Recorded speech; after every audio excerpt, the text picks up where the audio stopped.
How has your journal and its review process been affected by recent developments in online publishing?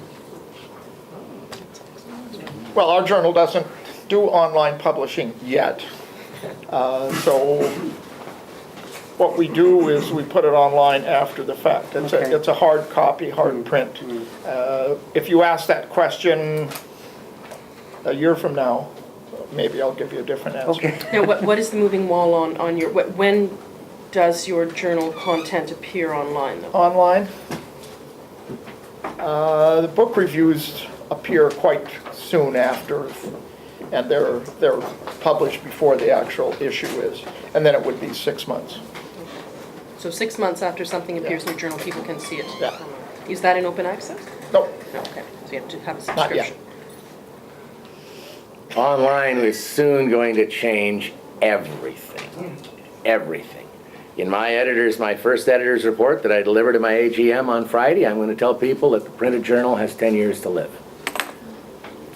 10 years to live. And that's not me, because I have a footnote in my editor's report that points to a professional librarian's journal, and they're saying what's going to happen is this tipping point effect. People are going to choose online instead of printed. There's going to be shorter print runs.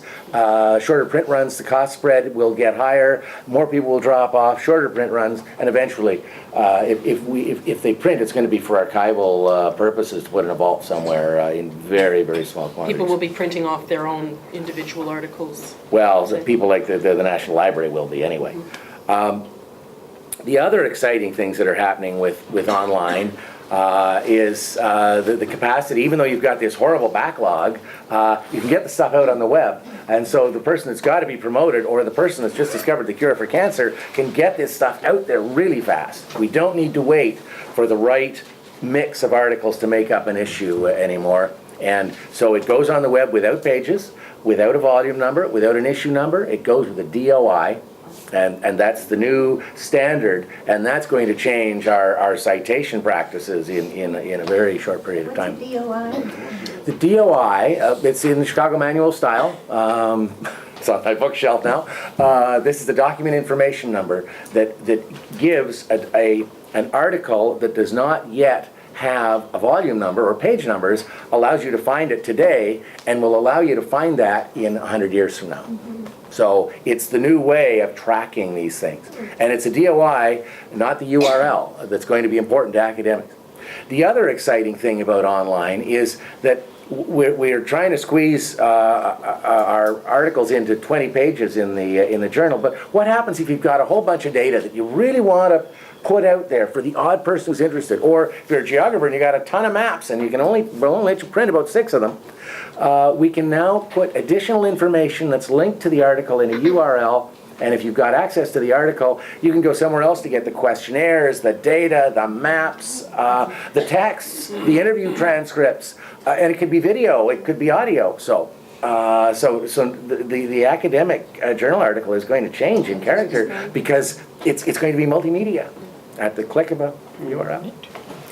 We also don't publish online, although like my colleagues, I fear that's going to be the thing of the future. I'm old enough and nerdy enough to actually really like getting my copy in the mail. You know, I mean, because I'm the editor, I get it before it comes out. But I really like it when I get other journals that come in the mail, and I'll squirrel myself away from the pressures of work and flick through it, and then take it home and read it. I really like this, and I think it's really important to be able to do that. I can't read things on the screen anymore. In fact, what I do is I can pull them up on the screen and print it off, and then I take, which seems to me a waste of time. But I do know that our American sister journal, the Adult Education Quarterly, has all of its review processes online. You get the manuscript in PDF form. You're supposed to kind of send back your responses in PDF form. You know, the manuscript is submitted in PDF form. Everything's online, and again, the journal still comes out in kind of paper form, but I think very much so that aspect of journal production, in terms of the review process, is going to become onlineified, if I can have a neologism.